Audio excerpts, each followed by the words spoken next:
इस बार G20 की मेज़बानी भारत कर रहा है मैम, और ऐसे में मीनाक्षी जी, भारत की धमक इस बार हम लोग कैसे दिखाने वाले हैं? आप देख सकती हैं कि भारत की धमक जो हमारी परंपरागत कलाएं हैं, जो हमारी समृद्धि है, वही भारत की धमक है। तो ऐसा प्रयास है कि हम भारत की सब परंपराओं को और तमाम चीज़ों को देश दुनिया को बता पाएँ, दिखा पाएँ। और इतने कम समय में 5-6 हज़ार साल पुराना इतिहास दिखाना तो संभव नहीं है, मगर फिर भी हमने जितना कुछ कर सकते हैं वो हमने दिखाने का प्रयास किया है। मैम, अपनी संस्कृति की हम लोग जब बात करते हैं तो हमारी संस्कृति इतनी बड़ी है जिसकी चर्चा देश ही नहीं बल्कि विदेशों में भी है।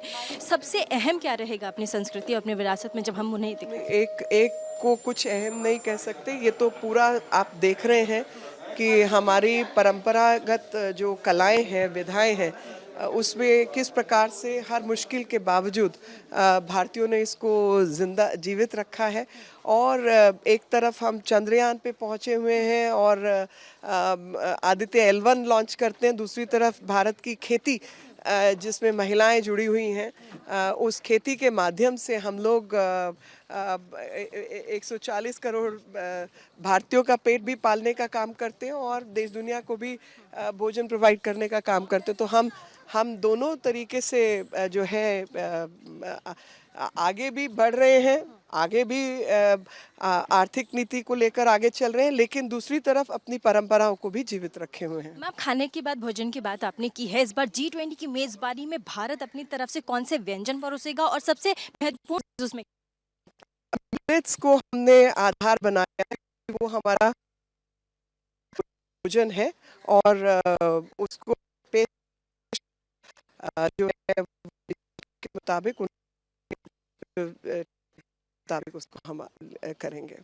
मैम, तमाम चीज़ें हैं G20 को लेकर के, बहुत सारी बातें हैं, और सबसे बड़ी बात यह है कि प्रधानमंत्री नरेंद्र मोदी इस वक्त जिस तरीके से ग्लोबली जो एक सुपर पावर की तरह भारत तो उभरा ही है, प्रधानमंत्री का नेतृत्व भी आज कई देशों में उनकी तूती बोलता है। कई विदेशी मीडिया भी उनके लिए कहते हैं कि जो प्रधानमंत्री है आने वाले समय में पूरे विश्व पर राज करेंगे। इस पर क्या कहें? देखिए, प्रधानमंत्री जी भारत, वो कहे ना कि मैं भारत का रहने वाला हूँ, भारत की बात सुनाता हूँ, तो वो प्रधानमंत्री जी भारत के ही गीत गाते हैं, भारत की ही बात करते हैं। और भारत को रिप्रेजेंट करने के लिए जो है उनसे बेहतर व्यक्ति तो मुझे कोई दिखता नहीं है। और वो भारत के प्रधानमंत्री हैं, लेकिन भारत के अग्रिम दूत भी हैं, जो कि दुनिया भर में भारत का परिचय जो है उनके।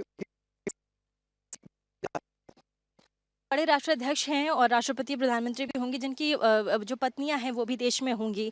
उनके लिए अगर कुछ कहना चाहें? यहाँ पर जो कार्यक्रम है वो उनकी पत्नियों के लिए ही है, जिसके अंदर उनको भारत की परंपरा, भारत की कला, समृद्ध कला और खरीदारी, उस सब का एक्सपीरियंस देने के लिए ये कार्यक्रम रखा गया है। और मैम, G20 इतना बड़ा भव्य समागम हम कर रहे हैं, उस पर आप क्या कहें? मैं तो कहूँगी कि हम खुशकिस्मत हैं कि एक ऐसे समय पर हम सब अपने अपने काम में, आप भी मेरे साथ शामिल हैं, कि आपको आपको कवरेज का मौका मिला। मुझे छोटा सा हिस्सा इसमें जो लोगों ने काम किया उनके साथ खड़े रहने का मौका मिला।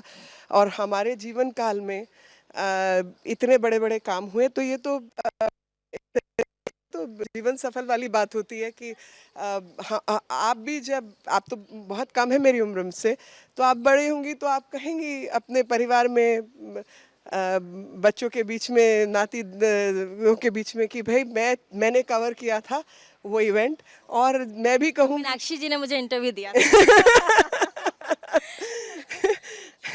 और ये सब हमने अपने आँखों से बनते हुए देखा है, ये सब हमने अपने हाथों से काम इतिहास के गवाह हम बन गए। प्रधानमंत्री लगातार कई बड़े अखबारों को उन्होंने इंटरव्यू दिया है और उन्होंने बार बार जिक्र किया है कि हम इतिहास बनाने वाले हैं, इतिहास रचने वाले हैं। उसकी बात रच ही दिया है कि आपने जब G20 की मेज़बानी की तो एलीट ग्रुप के अंदर आपने उन तमाम लोगों को जो कि कमरे से बाहर रहते थे, उनकी बात सुनने वाला नहीं होता था, आपने उनकी बात कहनी शुरू कर दी है। आपने उन लोगों को उस कमरे में दाखिल करवा दिया है, ग्लोबल साउथ जिसको कहा जाता है। और आपने अफ्रीकन यूनियन को उसका हिस्सा परमानेंट बना दिया है। तो बहुत कुछ आपने कर लिया है और कर रहे हैं, लगातार कर भी रहे हैं। थोड़ा सा हम अंदर जाएंगे और थोड़ा जो चीज़ें अंदर भी लगाई गई हैं प्रदर्शनी, थोड़ा सा मैम के साथ हम मीनाक्षी जी के साथ देखेंगे। मीनाक्षी जी भी आपको बताएंगी कि किस तरीके से जो नेशनल मॉडर्न आर्ट गैलरी है वहाँ पर तैयारियाँ की गई हैं। और मैम हमारे साथ हैं। मीनाक्षी जी, आप ज़रा अंदर। ये मैं आपको यहाँ पे देख छोड़ दूंगी, इसके बाद आप कर लेना। ये देखिए, ये रथ है जो कि सिनौली से आया है और इसकी 2 रथ हैं ये एक्चुअली। और ये 2000 ईसा पूर्व का रथ है, तो आज के हिसाब से देखें तो 5-6 हज़ार साल पुराना ये रथ है जिसको आप देख रहे हैं। तो भारत परंपरागत रूप से इतना समृद्ध था कि रथ भी थे और दुनिया के सबसे पुराने रथ भी यहाँ पाए गए हैं। आ गया। ओके, तो ये थी हमारे साथ विदेश राज्य मंत्री मीनाक्षी लेखी जी, जो तमाम मुद्दों पर उन्होंने बात की। विदेशी मेहमानों पर, विदेशी मेहमान आएंगे, उनके साथ उनकी पत्नी आएंगी, साथ ही किस तरीके की तैयारियां यहाँ पर हैं उसके बारे में भी उन्होंने हमें बताया है। और आप देख ही रहे हैं कि हम इस वक्त नेशनल मॉडर्न गैलरी आर्ट में हैं और ऐसे में तमाम जो चीज़ें हैं, जो तैयारियाँ हैं वो अंतिम चरण में हैं। और अब कुछ ही घंटों के बाद हम G20 का भव्य समागम देखेंगे, इतिहास के गवाह बनेंगे। प्रीति चौहान, न्यूज़ इंडिया 24/7 के साथ, न्यू दिल्ली से।